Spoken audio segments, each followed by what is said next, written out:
ఆదికాండం 1:3 చూసినట్లయితే 2వ వచనం చదువుదాం. భూమి నిరాకారముగాను శూన్యముగాను ఉండెను, చీకటి అగాధ జలములపై కమ్మి ఉండెను, దేవుని ఆత్మ జలములపై అల్లాడుచుండెను.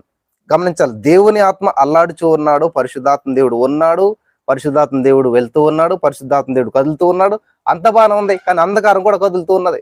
ఈ రోజున మన యొక్క జీవితాలు కూడా ఎలా ఉన్నాయంటే దేవుని ఆత్మ చేత నింపబడుతూ ఉన్నాం, దేవుని ఆత్మ ఉన్నాడు. అందరు క్రైస్తవులే, క్రీస్తుని కలిగినటువంటి వారే, యేసుప్రభు నమ్ముకున్నటువంటి వారే, కానీ వారి జీవితాలు అంధకారం అలుముకుని ఉన్నదన్నమాట. చూద్దాం. అల్లాడుచుండెను, ఎవరు? దేవుని ఆత్మ ఆ జలములపై అల్లాడుచుండెను. అదే జలములపై ఇక్కడ ఏమున్నదంటండి? అంధకారం ఉన్నదంట. గమనించాలి, ఇక్కడ దేవుని యొక్క సన్నిధి ఉంటే సమస్య ఉండదు అనుకుంటారు చాలా మంది. యేసుక్రీస్తు ప్రభు నమ్ముకుంటే సమస్య ఉండదు అనుకుంటారు చాలా మంది. లేకపోతే ఎర్లీ మార్నింగ్ లేచినంతరాన్ని ప్రతి సమస్య పోతుంది అనుకుంటారు. గమనించాలి, దేవుని ఆత్మ, అంధకారం ఒకే చోట ఉన్నాయి, ఒకే ప్లేస్ లో ఉన్నాయి. మళ్ళీ చదువుతుంది చూడండి 2వ వచనం. భూమి నిరాకారముగాను శూన్యముగాను ఉండెను. అంటే దేవుడు ఎలా చేశాడా? ప్రశ్నిత అందరికీ కూడా. ఆది యందు దేవుడు భూమి ఆకాశం సృజించాను, 1వ వచనం. 2వ వచనంలోకి ఏముందంటే ఇక్కడ ఆకాశం అని మనం తెలుగులో అంటాం, ఇంగ్లీష్ లో కొద్దిలోకి ఏమైపోయింది? ఆకాశం కాస్త హెవెన్ అయిపోయింది. చూడండి ఇంగ్లీష్లో ఏమన్నది? In the beginning God created the heaven and earth. మన భాషలో హెవెన్ అండ్ ఎర్త్ ఏంటంటే పరలోకం కదా. కానీ ఇక్కడ చూడండి, ఆకాశము అనేటువంటి మాటను ఏమంటున్నారు? హెవెన్ అంటూ ఉన్నారు ఇక్కడ. అంటే దేవుడు ఇక్కడ మంచిదే, భూమి ఆకాశాన్ని సృజించాడు, బాగానే ఉన్నది, అయిపోయింది. ఈ వచనానికి 2వ వచనానికి వెంటనే కాదు మాట, చాలా జరిగింది. ఈ 1వ వచనంలో దేవుడు సృష్టించిన సృష్టి ఎట్లా ఉన్నదంటే అద్భుతంగా ఉన్నది. దేవుడు ఎప్పుడు కూడా మిస్టేక్ చేయడు, దేవుడు ఎప్పుడు కూడా తప్పు చేయడు. ఆదామును సృష్టించినప్పుడు బీపీ ఉన్నదా? ఆదాముకు సృష్టించినప్పుడు షుగర్ ఉన్నదా? ఆదాముకు సృష్టించినప్పుడు ఏదైనా సమస్య ఉన్నదా? నెవర్. ఎందుకంటే దేవుడు లోపం లేనటువంటి దాన్ని చేస్తాడు. లోపం లేనటువంటి శరీరము, లోపం లేనటువంటి మనస్సు, లోపం లేనటువంటి జీవితాన్ని దేవుడు మనకి ఇచ్చాడు. వింటున్నారా? దేవుడు ఏది లోపంతో కూడినటువంటి ఏది చేయలేదన్నమాట. ఈ సృష్టిలో ఏదన్నా మంచిది మంచిది మంచిది మంచిది అన్నాడు, కానీ చెడ్డదని ఏదైనా అన్నాడు ఎక్కడన్నా? గమనించాలి, దేవుడు చేసిన చెడ్డగా ఉందని ఏదన్నా అన్నాడా?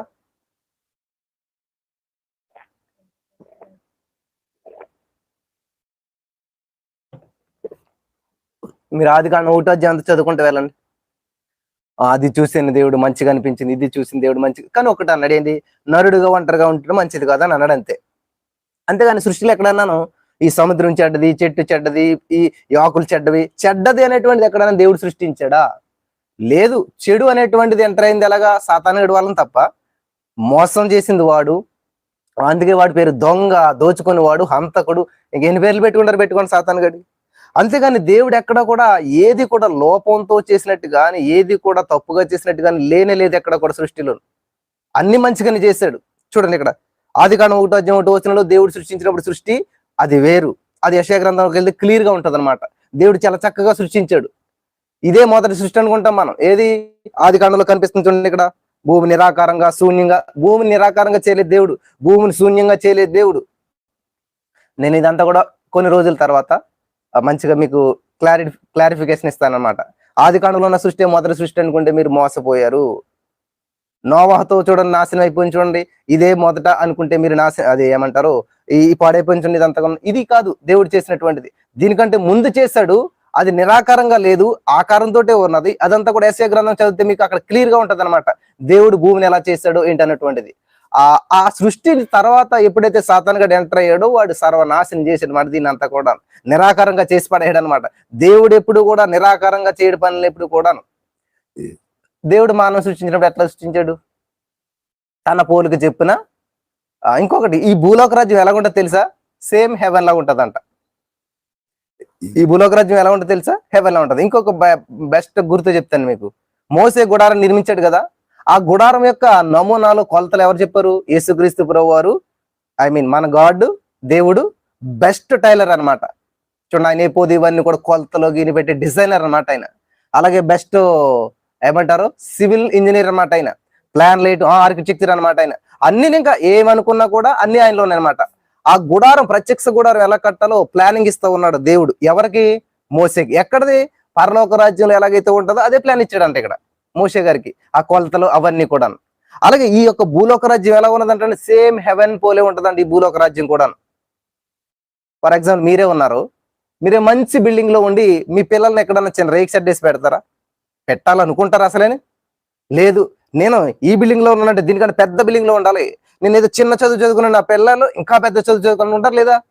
కాబట్టి ఇక్కడ దేవుడు మనిషిని పెడతాక చేసినటువంటి ఈ యొక్క భూలోక రాజ్యం సేమ్ హెవెన్ లాగానే క్రియేట్ చేశాడు.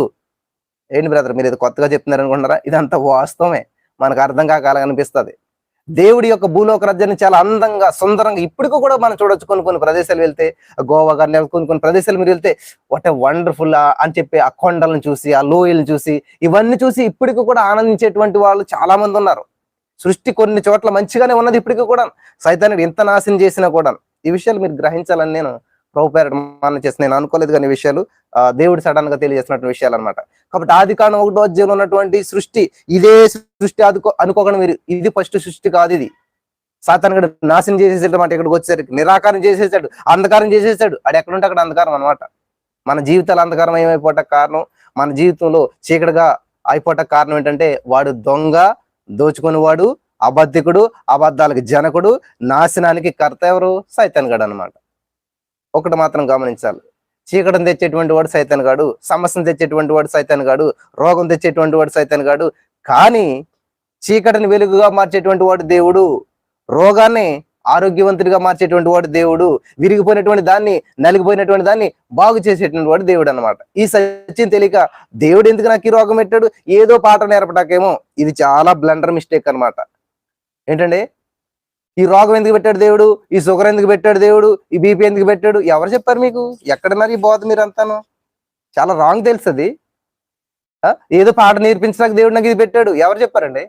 మీకు పాఠం నేర్పించాలంటే దేవుడు ఏం చేస్తాడు తెలుసా? మీ పిల్లల్ని స్కూల్కి పంపుతూ ఉన్నారు, వాళ్ళ కాళ్ళు చేతులు రోజుకో కాళ్ళు రోజుకో చేయరగొట్టి పాఠం చెప్తే మీరు ఏం చేస్తారు? ఊరుకుంటారా? దేవుడు నీకు లెసన్ నేర్పించాలంటే కాలు చేతులు ఎరగొట్టు, బీపీ షుగర్లు పెట్టు లెసన్ నేర్పించడం పాఠం నీకు. మరి ఎలా నేర్పిస్తారు? స్కూల్లో పాఠాలు ఎలా నేర్పిస్తారు? పిల్లలకి పాఠ్య పుస్తకాలు ఉపయోగించి నేర్పిస్తారు టీచర్లు, అంతేగాని కాళ్ళు ఎరగొట్టి చేతులు ఎరగొట్టి పాఠాలు నేర్పిస్తారు ఎక్కడన్నా? ఇంపాసిబుల్. కాబట్టి బైబిల్ ఉంది మనకి, దేవుడు పాఠం నేర్పించాలంటే బైబిల్ ద్వారా మాట్లాడతాడు, బైబిల్తో ఉన్నటువంటి వాక్యాల ద్వారా దేవుడు మన జీవితాన్ని మారుస్తాడు అనమాట. ఈ సత్యం తెలియకపోవడం వల్ల చాలా మంది ఏం చేస్తున్నారంటే, ఈ కాలు యాక్సిడెంట్ అయితే కాలు ఇరిగిపోతుంది, దేవుడు ఏదో పాఠం నేర్పించాకే నాకు చేశాడు అంటే, యాక్సిడెంట్ లో కాలు ఎరగొట్టి దేవుడు నీకు పాఠం నేర్పించాడా? ఇంపాసిబుల్. ఇదంతా రాంగ్ అనమాట. మీ రాంగ్ థింకింగ్ వల్ల దేవుడిని ఏదో మిస్అండర్స్టాండ్ చేసుకుని ఇది నా మేలుకే చేశాడు. వెళ్తా సడన్ గా నువ్వు తీసుకోవాల్సినటువంటి, నువ్వు వెళ్ళవలసిన మార్గంలో వెళ్ళకపోవటము, లేకపోతే ఏదో రాంగ్ జరిగి అక్కడ ఏది జరిగితే దాన్ని దేవుడికి అప్లై చేసేసి ఇది దేవుడు నా మేలుకే చేశాడు, ఇది దేవుడు నాకు లెసన్ నేర్పాడు. నీకు లెసన్ నేర్పాలంటే కాళ్ళు ఎరగొట్టాడు దేవుడు, చేతులు ఎరగొట్టాడు, లేకపోతే ఏది ఈ వేలో ఎన్నుకోవడం దేవుడు ఎప్పుడు కూడా. వింటున్నారా? దావీదు పాపం చేసినప్పుడు దేవుడు ఏం చేసి తన ప్రవక్తను పంపించి ఒక చిన్న ఉపమానం చెప్పాడు. ఒక గొర్రె పిల్ల రూపంలో చెప్పి ఉపమానం, ఇలా పక్కడు గొర్రె నొండికి తినేసాడు బాబాడు, కోపం వచ్చేసింది అనమాట. అర్థమైందా? ఆ యొక్క వ్యక్తి ఎవరో కదా నువ్వు అని అన్నాడు. వెంటనే యాక్సెప్ట్ చేశాడు దావీదు గారు. మనమైతే యాక్సెప్ట్ చేయం. నన్ను అలాగంటవా? నేను చేశానా తప్పు? నువ్వు చూసావా? వీళ్ళు గమనించాలి. అందుకనే దావీదు అంత గొప్ప వ్యక్తి అయ్యాడు, దేవుని యొక్క హృదయానుసారమైన మనిషి అయ్యాడు. కాబట్టి ఈ రోజున ఎర్లీ మార్నింగ్ అనేటువంటి ఇంపార్టెంట్ అనమాట. దావీదు అంత గొప్ప వ్యక్తి ఎలా అవ్వగలిగాడంటే, ఆయన ఉదయంతో నీ కృపతో నన్ను తృప్తిపరచుము, క్రొవ్వు మీద దొరికినట్లు నాకు దొరికింది, దేవుడి సంది ఎంతో విలువైనటువంటిది అని తెలుసుకున్నటువంటి వ్యక్తి అనమాట. ఆయన ఎన్నో పరిస్థితుల్లో ఉన్నా సరే, ఎన్ని విధాలుగా ఉన్నా సరే, ఎంత మరి 13 సంవత్సరాలు ఆయన అలా తిరుగుతూ వచ్చాడని చెప్పి బైబిల్ అదే చరిత్ర చెప్తూ ఉందన్నమాట. దావీదు గారి మీద దాడి జరుగుతూనే వచ్చిందంట. వింటున్నారా? కాబట్టి ఒక కొన్ని రోజులు సమస్య వస్తే, కొన్ని గంటల సమస్యలు వచ్చిన వెంటనే మనం ఏం చేస్తామంటే, ఎందుకు నాకు ఈ జీవితం ఇలాగైపోయింది, ఎందుకు నాకు ఈ సమస్య నిరాకారం అయిపోయింది? Don't worry. నిరాకారం అయిపోయిందా? అంధకారం అయిపోయిందా? వాక్యం ఏం చదివిస్తూ ఉంది బ్రదర్? అసలు ఏం అర్థం అవ్వట్లేదు బ్రదర్, ఏ మార్గాలు ఓపెనట్లేదు బ్రదర్, అప్పుల పాలు అయిపోయింది బ్రదర్, అనారోగ్యం అయిపోయింది బ్రదర్, మా రోగం ఎక్కువైపోయింది, మా సమస్య ఎక్కువైపోయింది, మమ్మల్ని అందరూ కూడా ఒంటరిని చేసేసారు, మాతో ఎవరు మాట్లాడతలేదు, మా జీవితం అంతా గందరగోళం. అయితే బైబిల్ ఏం చెప్తుంది? పక్కోడు ఏం చెప్తున్నాడు, లేకపోతే వాళ్ళు ఏం చెప్తున్నారు కదా, బైబిల్ ఏం చెప్తున్నటువంటి పరిస్థితుల్లో చదువుకోండి. ఆదికాండం స్టార్టింగ్ లోనే ఉంది, 1వ అధ్యాయం 2వ వచనంలో చెప్తుంది అనమాట. అక్కడ ఏమని ఉన్నది? భూమి నిరాకారంగా, భూమి కాడ నా జీవితం పెట్టుకోండి, నా జీవితం నిరాకారంగాను శూన్యంగాను ఉన్నది. అంతే కదా మీది? నిజమే కదా? అందరి జీవితాలు ఇంత ఇప్పుడు అన్న నా జీవితానికి ఒక ఆకారం లేదు, ఒక పెళ్లి లేదు, ఒక ఉద్యోగం లేదు, అసలు ఏం చేస్తున్నానంటే ఏమీ లేదు, ఖాళీ కదా. శూన్యం అంటే ఏంటి? ఖాళీ కదా. ఏం చేస్తున్నావు అంటే ఖాళీ, ఉద్యోగం లేదు, భార్య లేదు, ఏమీ లేదు, అంత ఖాళీ ఖాళీ ఖాళీ ఖాళీగా ఉన్నది. మరి ఏం చేయాలి అలాంటప్పుడు? అటువంటి పరిస్థితులు ఏం చేయాలి? చూడండి, కర చీకటి అగాధ జలములపై కమ్మిండెను అన్న, చీకటి కమ్మేసిన జీవితం అంతా. నేను చేసే ప్రతి ప్రయత్నం కూడా విఫలమే విఫలమే, ఏం చేయాలో నాకు అర్థం అవట్లేదు అని మీరు అనుకున్నట్లయితే, ఇక్కడ దేవుడు చాలా అద్భుతమైనటువంటి పరిష్కారాన్ని మనకు తెలియజేస్తూ ఉన్నాడు. జాగ్రత్తగా ఉన్నాను, నేను ముగిస్తూ ఉన్నాను. మీ జీవితం అంధకారం అయిపోయిందా? మీ జీవితం అయోమయంలో ఉన్నదా? అప్పుల్లో కూరుకుపోయారా? ఇంకా లేవలేని పరిస్థితుల్లోకి మీరు వచ్చేసేసారా? అయితే దేవుడు చెప్తున్నాడు, నిన్నే మనం ధ్యానించుకుంటూ వచ్చినాం, ఒక పుట్టుగుడ్డువాడు అంటండి, పుట్టి కుంటువాడు అంటండి, పుట్టుకు నుంచే కాళ్ళు లేవు, నడవలేడు. అతనికి అంధకారం ఏంటంటే నడక ఒక అంధకారం అనమాట. నడవటం అనేటువంటిది అతని జీవితంలో అంధకారం, ఇంకా నడకంటే తెలియదు అనమాట. అటువంటి వ్యక్తి జీవితంలోనికి ఏమై ఎంటర్ అయిందంటే యేసు ప్రభువు కూడా కాదు, యేసు నామము. ఎప్పుడైతే యేసు నామాన్ని పరిచయం చేశారో ఆ వ్యక్తి జీవితం మొత్తం వెలుగుమయం అయిపోయింది అనమాట. ఎందుకంటే యేసు ఈ లోకానికి వెలుగై ఉన్నాడు కాబట్టి ఆయన నామం ఉచ్చరించిన తోటనే వెలుగు కలుగుతుందంట. నీ వాక్యం వెళ్ళడగుడి తోటనే వెలుగు కలుగుతుంది అని చెప్పి దేవుని వాక్యం సెలవిస్తోంది. కాబట్టి ఇక్కడ ఈ వాక్యం వింటున్నట్టు నా ప్రియమైనటువంటి సహోదరి స్నేహితులరా, చాలా అద్భుతమైన విషయాలు దేవుడు మనతో మాట్లాడుతున్నాడు. ఎర్లీ మార్నింగ్ మిస్ అయ్యారంటే మీ జీవితంలో ఈ లోకంలో ఉన్న చీకటిని దేవుని వాక్యం ద్వారా పారద్రోలాలి. కాబట్టి ఎవరైతే చీకటితోటి లేచి ప్రార్థిస్తారో, వెలుగును ప్రసరింపజేస్తారో, వెలుగును ప్రకటిస్తారో, ఏంటంటారు? ఎర్లీ మార్నింగ్ లేచి ప్రార్థన చేయడం అంటే ఏంటనుకుంటారు మీరు? చీకటితో లేచి ప్రార్థన చేయడం అంటే ఏంటనుకుంటారు? దీపం ఎప్పుడు పెట్టుకుంటారండి? చీకటిలో పెట్టుకుంటారు, అంతేనా? వెలుగు వచ్చాక దీపం వెలిగించాలని ఏమంటారు? పిచ్చులు అంటారు కదా. వెలుగు వచ్చాక ప్రార్థన చేస్తే ఏమంటారు వాళ్ళని? ఆలోచించండి ఒకసారి. అంటే ఇప్పుడు దీపాలనే తెలియట్లేదులే కానీ నా చిన్నతనంలో మాకు చిన్న దీపం ఉండేది అనమాట. దానికి ఒక చిమ్నీ ఉండేది అనమాట. దాంట్లో ప్రతిరోజు కిరోసిన్ వేయాలి, దాని ఒత్తిని క్లీన్ చేయాలి, పై బొగ్గులా కట్టిన దాన్ని మగిలంతా కట్ చేయాలి, దానికి కిరోసిన్ వేయాలి, మళ్ళీ ఆ చిమ్నీని ఏం చేయాలి? శుభ్రంగాను ముగ్గు పెట్టు లేకపోతే ఏదన్నా పెట్టి కడగాలని కడుగుతున్నప్పుడు చాలాసార్లు తెగుతూ ఉండేటువంటిది. దాన్ని ప్రతిరోజు నీట్గా పెట్టుకుంటే వెలిగిస్తాను అనమాట. ఎప్పుడు వెలిగించాలి? అది నైట్ వెలిగించాలి, చీకటి పడ్డప్పుడు వెలిగించాలి. ఎర్లీ మార్నింగ్ వెలుగు వచ్చేస్తున్నాను కానీ ఆ వెలుగును ఆఫ్ చేసేసి అనమాట, అంతే కదా. కాబట్టి ఈరోజు ప్రార్థన చేయండి అంటే మాకు మెలుగు వచ్చినప్పుడే చేస్తాం. చీకటి ఉన్నప్పుడు దీపం అవసరం, అంతేగాని వెలుగు వచ్చాక దీపం అవసరం ఏముంటది? అదేంటి పెద్ద ఏ టైంలో చేసిన దేవుడు ఆలకింతాడు. ప్రతిదానికి సమయం కలదంటాడు ఆయన. ప్రార్థించే సమయం ఉంది, తినే సమయం ఉంది, పడుకునే సమయం ఉంది. గర్భిణీ స్త్రీకి కూడా కనే సమయం ఒకటి ఉన్నది అనమాట. ఈ రోజు కన్సీవ్ అయ్యి రేపు కన్నదనుకోండి, పిల్లడు ఉంటాడా? పిల్లడు వస్తాడా బయటికి? పిండం వస్తుంది బయటికి కదా. ఇప్పుడు తినేసిన వెంటనే బయటకు వచ్చింది అనుకోండి, దాన్ని వామిటింగ్ అంటారు. ఆరోగ్యవంతమైన వ్యక్తి అంటారా? లేదు. నువ్వు నోటితో తింటే నోటితో బయటకు రాకూడదు, నోటితో తిన్నాక వేరే చోట నుంచి బయటకు వెళ్ళాలన్నమాట. ప్రతి దానికి ఒక ప్రాసెస్ ఉన్నది. ఆ ప్రాసెస్ ఫాలో అవ్వలేనట్లయితే వాళ్ళని ఏమంటారు? సిక్ పర్సన్ అంటారు అనమాట, రోగి అంటారు అనమాట. కాబట్టి ఆధ్యాత్మికమైన రోగులు మనలో చాలా మంది ఉన్నారన్నమాట. వెలుగొత్తే కానీ లేక వెలుగు వచ్చాక ఏంటి వెలిగింతారంట, అంతే కదా. ప్రార్థించడం అంటే వెలిగించడం అనమాట. ఎప్పుడు వెలిగింతారు? వెలుగొచ్చాక. నువ్వు వెలుగొచ్చాక లోకం వెలుగుతూ ఉన్నప్పుడు నువ్వు వెలిగేటువంటి ఇంకెందుకు ఉపయోగం? కాబట్టి చీకటితోటే లేవాలన్నమాట. ఎవరు చెప్పారు ఈ మాటలు? సర్వోన్నతుడైన దేవుని కుమారుడు యేసుక్రీస్తు ప్రభువు చెప్పారనమాట. ఆయన పెందలగాడ లేచి చీకటితోటే, ఎంత క్లారిటీగా ఉందని బైబిల్ను, చీకటితోటే ఎక్కడికి? అరణ్యానికి వెళ్ళాడు అంటాను. ఇంట్లో కూడా కాదు, కనీసం మన బెడ్ దిగమన్నమాట. మోకాళ్ళ కింద ఇంత పిల్ల పెట్టుకుంటే కానీ మనం ప్రార్థించలేం. నేను తప్పనట్లేదు, కొన్ని పరిస్థితులు అలాగ ఉన్నాయి కాబట్టి కనీసం అలాగనే చేయండి మోకరించి. వృద్ధులు, పెద్దలు, మోకాళ్ళ నొప్పులు ఉన్న వాళ్ళు, నీ క్యాప్ సరిగిపోయిన వాళ్ళు, నిజంగా మీరు ఆజ్ఞాపించినట్లయితే ఇవన్నీ ఏముండవు ప్రియులారా. నేను కూడా ఆ పైల్స్ తో చాలా బాధపడేటువంటి వాడిని, చాలా బ్లీడింగ్ వెళ్ళిపోతుండేది అనమాట. చాలా హింసను అనుభవించాను నేను. ఈవెన్ సండే మెసేజ్ చెప్పాలంటే కొన్ని సార్లు మీరు నమ్మరు, నేను పొద్దుటే లేసి మెసేజ్ చెప్పాలని ఈవెన్ 1-2 years బ్యాక్ కూడా మెసేజ్ చెప్తారని చెప్పి ఆ బాత్రూమ్కి వెళ్ళినప్పుడు వాష్రూమ్కి వెళ్తే ఫుల్ బ్లీడింగ్ వెళ్ళిపోయింది అనమాట. నుంచోవటం కష్టం, కదలటం కష్టం. కానీ ఎలా చెప్పాలి? మీ నమ్మరు, 2 కాళ్ళు పైకి పెట్టేసేసి ఫ్యాన్ వేసుకుని మెసేజ్ చెప్పి ముందు ఎన్ని పాటలు పడినట్టు వాడిని తెలుసా మీకు? కానీ ఎప్పుడైతే యేసు రక్తం ద్వారా నేను ప్రకటించానో, వినాలి జాగ్రత్తగా, ఏ రోగమున్న నేలుబడి చేయడానికి అధికారంతో మాట్లాడాలి. మనం ఏం చేస్తామంటే అమాయకంగా ప్రభువా తీసేసేదేవా తీసేసాడు కదా, ఎన్నిసార్లు ఇస్తాడు? ఆలోచించండి ఒకసారి. ఆయన వచ్చాడు, చేయవలసిందంతా చేశాడు, వెళ్ళిపోయి కుర్చీలేసి కూర్చున్నాడు. మీ అమ్మగారికి చక్కగా అన్నం వండేసేసి అన్ని టేబుల్ మీద పెట్టేసేసి అమ్మ చక్కగా రిలాక్స్ అవుతుంది, ఫ్యాన్ కింద కూర్చుంది. మళ్ళీ నువ్వు అమ్మ అన్నం వండంటే ఎలా ఉంటది? కొంచెం ఎవరైనా కోపం ఉన్న వాళ్ళైతే సాచి లెంపకాయ కొట్టి కూర్చుని తినదు కదా, వండను కదా అంటది లేదా. కానీ దేవుడు ప్రేమ కలిగినాడు కాబట్టి ఏం మాట్లాడతలేదు అనమాట. ఆయన స్వస్థత ఇచ్చేసి వెళ్ళిపోయాడు. ఎప్పుడు? 2000 సంవత్సరాల క్రితమే ఆయన పొందిన దెబ్బల ద్వారా మనకు స్వస్థత వచ్చేసింది. తెలియట్లేదు మనకు అసలని. మళ్ళీ స్వస్థపరిదేవా స్వస్థపరిదేవా స్వస్థపరిచేదేవా. అసలు ఏం ప్రార్థన చేస్తున్నాం మనం? ఏం అర్థం చేసుకున్నాం బైబిల్ని? 1 Peter 2:24 ఏముంది? ఆయన పొందిన దెబ్బల ద్వారా మనకు స్వస్థత పొందితిరి. లైట్ పొందితిరి అని ఉన్నదా, పొందుతారు అని ఉన్నదా? పొందితిరి అని ఉన్నది. కానీ మనం ఏం చేస్తున్నామంటే మళ్ళీ పొంది చేయదేవా చేయదేవా చేయదేవా అని చెప్పి మనం ప్రార్థన చేస్తూ ఉన్నాం. దయచేసి గమనించాలి ప్రియమైనటువంటి సహోదరి స్నేహితులారా. God is good all the time. దేవుడు అన్ని వేళలో కూడా మంచివాడై ఉన్నాడు అనమాట. కాబట్టి ఆయన ప్రేమను మనం అర్థం చేసుకోకపోవడం వల్ల, ఆయన యొక్క ఆలోచన మనం అర్థం చేసుకోకపోవడం వలన ఈ రోజు మనం ఏం చేస్తా ఉన్నాడంటే మళ్ళీ చేయదేవా చేయదేవా అంటున్నాం. దేవుడు ఇప్పుడు ఏం చేస్తున్నాడు అంటే తండ్రి కుడి పార్శ్వం దగ్గర, తండ్రి కుడి పక్కన కుర్చీ వేసుకుని కూర్చుని విజ్ఞాపన చేస్తున్నాడు. ఇప్పుడు కూడా ఖాళీగా లేడైనా. బెస్ట్ జాబ్ పెద్ద జాబ్ ఏదైనా ఉందంటే వీళ్ళు గమనించాలి. బెస్ట్ జాబ్ పెద్ద జాబ్ ఏదైనా ఉన్నది అని అంటే ఏంటంటే యేసుక్రీస్తు ప్రభువారు చేస్తున్నటువంటి జాబ్ పెద్ద జాబ్ చేస్తున్నాడు అంటండి. ఆయన ఏంటది? విజ్ఞాపన. యేసు ప్రభువారు 33.5 సంవత్సరాలు మాత్రమే భూలోక రాజ్యంలో ఆయన డ్యూటీ చేసి వెళ్ళిపోయాడు. కానీ దానికంటే పెద్ద జాబ్ ఏంటి తెలుసా? విజ్ఞాపన ప్రార్థన. ఎప్పుడు నుంచి స్టార్ట్ అయింది ఆ జాబు? ఎప్పుడైతే ఇక్కడ శిలువ మరణం పొంది పునరుత్థానం పరలోక రాజ్యం వెళ్ళాడో అప్పుడు స్టార్ట్ అయిందంట జాబ్. ఏంటి? విజ్ఞాపన ప్రార్థన.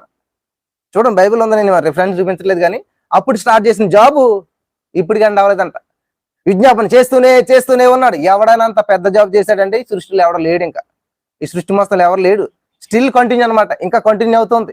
ఒక జాబ్ ప్రారంభించబడి 2023 సంవత్సరాలు అయినా కూడా జాబ్ కంటిన్యూ అవుతూనే వచ్చిందంటే అది ఎంత పెద్ద జాబ్ చూసారా? హల్లెలూయా. చాలా మంచి విషయాలు దేవుడు తెలియజేస్తున్నాడు. రాసుకునే వాళ్ళు రాసుకుంటే మంచిది అనమాట. అత్యంత బిగ్గెస్ట్ జాబ్ పెద్ద జాబ్ ఏమైనా ఉన్నదంటే విజ్ఞాపన ప్రార్థన. యేసుక్రీస్తు ప్రభువారు నీ కొరకు, నా కొరకు, మన కొరకు ఏం చేస్తున్నాడు? విజ్ఞాపన చేస్తున్నాడు. ఎక్కడ కూర్చుని? తండ్రి కుడి పార్శ్వం మీద కుర్చీ వేసుకుని కూర్చుని. ఆయన కూడా నువ్వు నమ్మినట్లయితే యోహాను సువార్త 1:12 ప్రకారం దేవుడు చెప్తున్నట్టు మాట ఏంటి తెలుసా? ఏమన్నాడంటే దేవుడు 1:12 యోహాను 1:12 ఏమంటాడు? ఎందరూ నన్ను అంగీకరిస్తారో కుమారుని అధికారం ఇస్తాను. ఎందుకని? ఏంటి అధికారం? తండ్రి ఏమో కూర్చున్నాడు, తండ్రి పక్కన కుమారుడు కుర్చీ వేసి కూర్చున్నాడు కుడి పక్కనే. ఆ కుడి పక్కన నీకు అవకాశం ఇస్తాడంట. 1, 2, 3. అర్థమైందా? ఫస్ట్ తండ్రి, తర్వాత కుమారుడు, తర్వాత నీదే ప్లేస్. ఆయన పక్కన కుర్చీ వేసి కూర్చోబెట్టుకుంటాడని నిన్ను కూడా పక్కనే, కింద కాదు. అసలు ఎవరికైనా ఉన్నది ఇటువంటి అవకాశం? ఎవరన్నా మన పిలిచి ఏం చేస్తారు? పక్కన కూర్చోబెట్టుకుంటారా? ఇంపాసిబుల్ అనమాట. పక్క స్థానం మనకి ఇస్తారా? ఇంపాసిబుల్. కానీ సర్వోన్నతుని సర్వసృష్టికర్తని దేవుడు మనకు పక్కన ప్లేస్ ఇస్తున్నాడంటే అది ఎంత వండర్ అసలు. మనం ఎందుకని గుర్తించలేకపోతున్న ఈ విషయాన్ని? ఎందుకని మనం మాట్లాడలేకపోతున్నాం? ఎందుకని మనం ప్రకటించలేకపోతున్నాం? ఎప్పుడు ప్రార్థన అంటే ప్రభువా చేయదేవా చేయదేవా చేయదేవా ఈ దేవా ఈ దేవా చేయదేవా ఈ దేవా. ఎవరో ఒక ఎగ్జాంపుల్ చెప్పారు, నాకు భలే అనిపించింది అనమాట. మనం ఏం చేస్తాం? భారతదేశంలో ఏదన్నా ఇసుకున్నది అనుకోండి, పారతోటి ఇట్లా ఇట్లా ఇట్లా ఇట్లా తీస్తూ ఉంటుంటాం. కానీ విత్తనాలు ఏం చేస్తాం? చల్లుతూ ఉంటుంటాం అనమాట. దేవుని సందులో మనం ఎలా ఉండాలంటే విత్తనాలు చల్లేవారుగా ఉండాలన్నమాట. విత్తనం ఏం చేస్తాం? చేతితోటి విసురుతాం అనమాట. అర్థమవుతుందా? తీసుకోవడం ఏంటి? పంట ఏం చేస్తాం? కోసుకుంటాం అనమాట. రెండు సూత్రాలు ఉన్నాయి ఇక్కడ, విత్తుట కోయుట. మనం విత్తం కాబట్టి కోయమన్నమాట. ఎప్పుడు కోసుకోవాలని చూస్తూ ఉంటారు. కోసుకున్నాడు ఏం చేస్తాడు? లాక్కుంటాడు అనమాట. ఇలాగే ఇచ్చివాడు ఏం చేస్తాడు? ఇలా ఇస్తుంటాడు. కాబట్టి పెద్ద పెద్ద దేశాలన్నీ కూడా మంచి డెవలప్డ్ గా ఉంటుంటాయి. ఎందుకంటే అవి ఇస్తుంటుంటాయి అన్నమాట. దశంభాగాలు తీస్తే అమెరికా చూడండి, సీక్రెట్ ఏంటి అనుకుంటారు? అది రిచెస్ట్ కంట్రీ లాగా ఉండటం కారణం ఏంటి అనుకుంటున్నారు? ఇజ్రాయెల్ ఇవన్నీ కూడా వాళ్ళు దశంభాగాలు ఇస్తారనమాట. ఖచ్చితంగా తీస్తూ ఉంటుంటారు. మళ్ళీ పెద్ద ప్రశ్న ఎత్తారు చాలా మంది, దశంభాగం ఇస్తేనే దేవుడు దీవింతాడా? ఎడం పక్కన వెళ్తేనే క్షేమంగా వెళ్తా, కుడి పక్కన వెళ్ళి చూడండి తెలుస్తుంది. 1 గంట తర్వాత ఏమవుతుంది? ఎక్కడ ఉంటారు? హాస్పిటల్ ఉంటారు. ఎందుకని? రాంగ్ వేలు వెళ్ళారు కాబట్టి. చాలా మందికి ఎటువంటి ప్రశ్నలు వస్తాయంటే, అంటే దశంభాగం ఇచ్చిన దేవుడు దీవింతాడా? నువ్వు ఇచ్చే దశంభాగం దేవుడికి కావాలా? సర్వ సృష్టి అయింది, జాంతో కొలిచాడంట ఆకాశాన్ని, శూన్యంలో భూమిని ఎలా తీసాడంట. ఎంత గొప్ప దేవుడైనా ఆయనకి మళ్ళీ నువ్వు లెక్కలేస్తావు, కొలతలేస్తావు, చెప్తా ఉంటుంటావు. దేవుడు దశంభాగాలు ఎత్తిన దీవింతాడా? లేకపోతే ఇలా చెత్తిన దీవింతాడా? అలా చెత్తిన దీవింతాడా? ఆయనకి కావాల్సింది ఏమీ లేదు. నీ జీవితం ఒక క్రమశిక్షణ రావాలని చెప్పేసి అనమాట. నీ జీవితం ఒక సిస్టమేటిక్ గా వెళ్ళాలని చెప్పి. నువ్వు రోడ్డుకి ఎడం పక్కన వెళ్ళిన కుడి పక్కన వెళ్ళిన రోడ్డుకి వచ్చేది ఏమీ లేదు. రోడ్డుకి ఏమైనా లాభమా? చాలా మంది ఆలోచన ఎలా ఉంటదంటే రోడ్డు కోసం ఏదో మేలు చేస్తున్నట్టుగా, నేను ఎడం పక్కన నడితే ఏమవుతుంది, కుడి పక్కన నడితే ఏమవుతుంది, ఎలాగెళ్తే ఏమవుతుంది అనుకుంటుంటారు చాలా మంది. ఏమవుతావు? రోడ్డుకి ఏమవుతావు? నువ్వు పైకి ఎగిరి కింద పడ్డకూడదు, రోడ్డు అలాగ ఉంటుంది, కదలతో మెదలన్నమాట. కానీ నువ్వు కదిలేదు నువ్వు, మెదిలేదు నువ్వు, పోయేది నువ్వు అనమాట. ఈ సత్యం తెలియక చాలా మంది దేవుడి మీద తిరుగుబాటు చేస్తుంటారు, దేవుడి మీద ఏదో పోరాటం చేస్తుంటుంటారు. ఎందుకు నా జీవితం ఎలా చేసావు? నీ జీవితం బాగానే చేశాడు ఆయన. నువ్వే దాన్ని ఇది ఇలాగా అందమైనటువంటి భూమిని సాతానుగడు ఏం చేయడంట నాశనం చేసినట్టుగానే మనం సాతానుగడి చేతిలో పెడతా ఉన్నాం. కానీ ఇప్పుడు ఇంత నాశనం అయిపోయినాను. ప్రయాసపడి భారం మోసుకుంటున్నారు సమస్త జనులారా, అంధకారంలో ఉన్న వాళ్ళ, అయోమయంలో ఉన్న వాళ్ళ, ఆందోళనలో ఉన్న రండి, నేను మీకు విశ్రాంతినిస్తాను, మీ జీవితాన్ని కలుగజేస్తాను.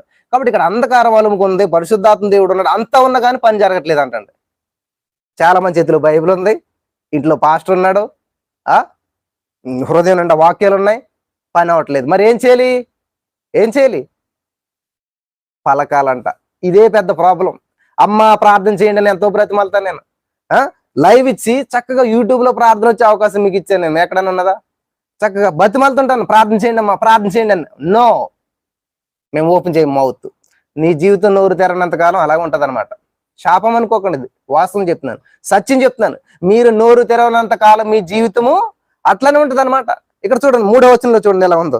అంధకారం ఉంది, అయోమయం ఉంది, ఆందోళన ఉంది, అంతా కూడా ఏమీ తెలియట్లేదు. 3వ వచనం చూడండి ఏమనుంది అక్కడ.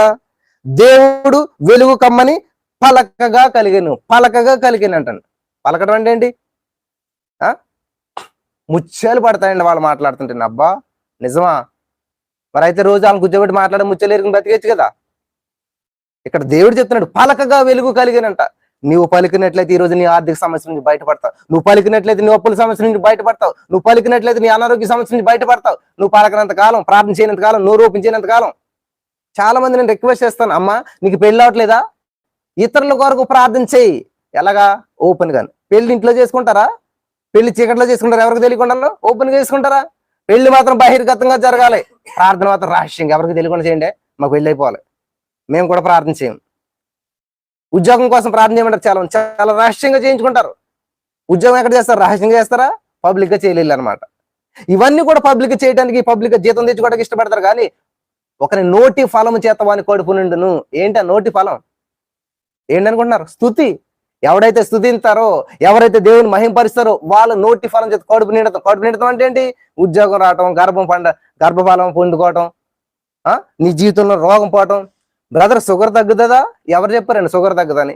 దేవుడు సమస్తం కూడా మన పాదాల కింద పెట్టాడంట. 4th స్టేజ్ వచ్చినటువంటి క్యాన్సరే బాగైపోయినటువంటి వాళ్ళు ఉన్నారు, షుగర్ తగ్గిపోయిన వాళ్ళు ఉన్నారు, ఎయిడ్స్ తగ్గిపోయిన వాళ్ళు ఉన్నారు. నమ్ముట నీ వలనైతే.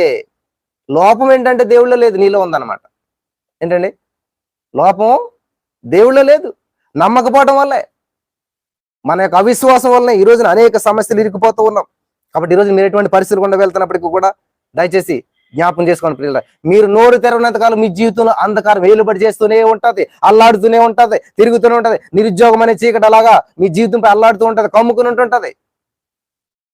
గొడ్రాలతనం అనేటువంటిది, వివాహం జరగకపోవడం అనేటువంటిది, అప్పుల సమస్యలు అనేటువంటివి, ఇవన్నీ కూడా మీ జీవితంలో చీకటిలాగా అల్లాడుతూనే కదులుతూనే మిమ్మల్ని కదుపుతూనే ఉంటుంటాయి. మరి బయటకు రావాలంటే ఒకటే సింపుల్, పలకండి అయ్యా బాబు అంటున్నాడు దేవుడు. పలకండి. నేను పలకటక్క కదా నోరిచ్చాను, నా నోరు ఎందుకున్నది? పలకటానికి మాట్లాడతాకున్నది. దాన్ని కొన్ని దుర్వినియోగం చేస్తుంటారు చాలా మంది. ఫోన్ ఎందుకు ఇది? మాట్లాడుకోవటానికి ఫోను. అందుకని ఎవరైనా కోపం వచ్చి కొడతాక ఉపయోగిందే కొట్టొచ్చు, దెబ్బ తగులుతుంది. కానీ ఏమంతా దుర్వినియోగం చేసుకోవడం అనమాట. ఈ ఫోన్ నువ్వు ఉపయోగించుకోవాల్సింది ఫోన్ మాట్లాడతాకి, అందులో ఏమన్నా వీడియో లైవ్ చూసుకోవటానికి అంతే. దాన్ని ఇచ్చుకుని ఇంకోని కొడతాక వాడేవంటే నీకు ఉపయోగించడం రాదు, నీకు మైండ్ పని చేయట్లేదు. దేనికి ఉపయోగించాలి తెలియట్లేదు. నీ నోరు ఎందుకు ఉపయోగించాలి? దేవుని స్తుతించడానికి ఉపయోగించాలి. ఈరోజు అనేక మంది జీవితాలు మరి ఈ విధంగా అయిపోవట కారణం ఏంటంటే ఇదనమాట. నేను చెప్తున్నాను, ఈ వారంలో లైవ్లు అని ఇలా ఉంటాయన్నమాట.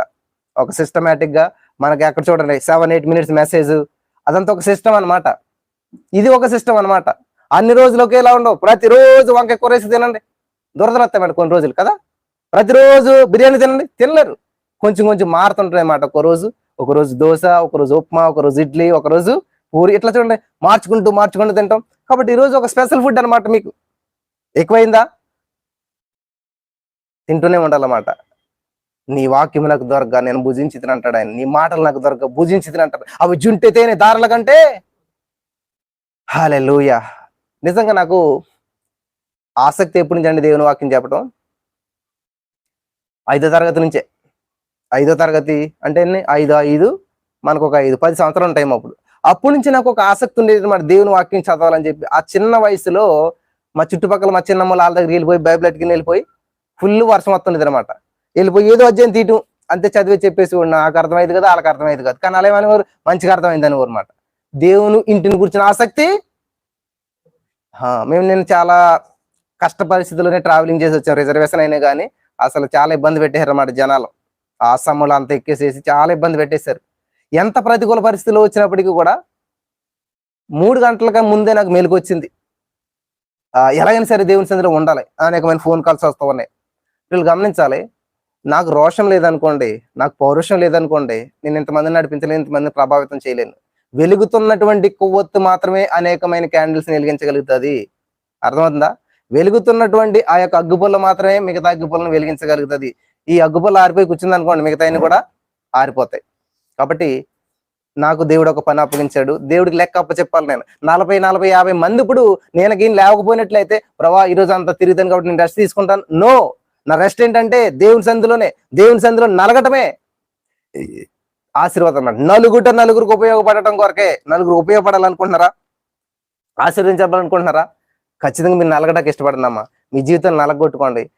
గంధపు చెక్కనంట అలాగుందని చెప్పి స్మెల్ రాదు. ఎప్పుడైతే గొడ్డలు తీసుకుని నరుకుతుంటారో అప్పుడు సువాసన ఇస్తుందంట. నీ జీవితం సువాసనగా మారాలంటే నరకబడాలి, విరగొట్టబడాలి. హల్లెలూయా. అప్పుడు నువ్వు నలుగురికి ఉపయోగపడతావు. అంతేగాని హాయిగా కూర్చున్న చోట కూర్చుని అలాగే ఉండటం. కానీ ఈరోజు మీరు చాలా మంది మాతో రాలేకపోవచ్చు. ఈరోజు మేము వచ్చామంటే మా జాబులన్నీ కూడా సెలవులు పెట్టాం. బాబురావు బ్రదర్ గాని, నేను కానీ, మా మా మా పిల్లలు 3 సంవత్సరాల పిల్లలు, చిన్న పిల్లల్ని ఎక్కడ వదిలిపెట్టేసేసాం. 10 రోజుల వరకు మళ్ళీ మేము వాళ్ళని చూసే అవకాశం ఉండదు. అంటే నేను త్యాగం చేస్తాను నేను చెప్పట్లేదు, దేవుని ప్రేమించాను కాబట్టి ఇవన్నీ కూడా పెద్ద అనిపించట్లేదు అనమాట. వాళ్ళు బాధ ఏడుసారి మమ్మల్ని పట్టుకుని కానీ విడిచిపెట్టాం అన్నాడు. ఎందుకంటే వాళ్ళంతా తీసుకొచ్చి డిస్టర్బెన్స్ అవుతారని. కాబట్టి అంత కంఫర్ట్ లో ఉండి, మీరు ఉన్న ప్లేస్ లోనే ఉండి దేవా దీవించు. నువ్వేం సాక్రిఫైస్ చేసావు? దేవుడి కొరకు ఏమి ఇచ్చావు? Praise God. చాలా మంది నాకు ఫోన్ చేసి అడుగుతున్నారు, అన్న మిషన్ ట్రిప్ మేము రాలేకపోతున్నాం, కానీ ఫైనాన్షియల్ గా సపోర్ట్ చేయొచ్చా? ఎందుకంటే భయం వేస్తుంది అన్న, మిమ్మల్ని అడగటానికి కూడా. చాలా మీరు ఖచ్చితంగా ఉంటారు, మీరు మాటలు చాలా ఖచ్చితంగా మాట్లాడుతుంటారు. ఎందుకంటే మీకు ₹1 మీ ఇచ్చాము అంటే మేము చూస్తాం, ₹1000 ఆశీర్వాదం మేము చూస్తూ ఉన్నాం. నేను ఒకటే డిసైడ్ చేసుకున్నా చిన్నతనంలో, మా అన్న తిట్టాడు మాట, అడుక్కు తిని బతుకుతావారా అని. నేను అడుక్కోను. నేను అడుక్కునే వ్యక్తిని కాదు, రిసీవ్ చేసుకునేటువంటి వ్యక్తిని. నేను నమ్మి పొందుకునేటువంటి వ్యక్తిని, అడుక్కునేటువంటి వ్యక్తిని కాదు. కానుకలు తీసుకోవాలని కాదు, కానీ నేను అడగనమాట, రిసీవ్ చేసుకుంటాను.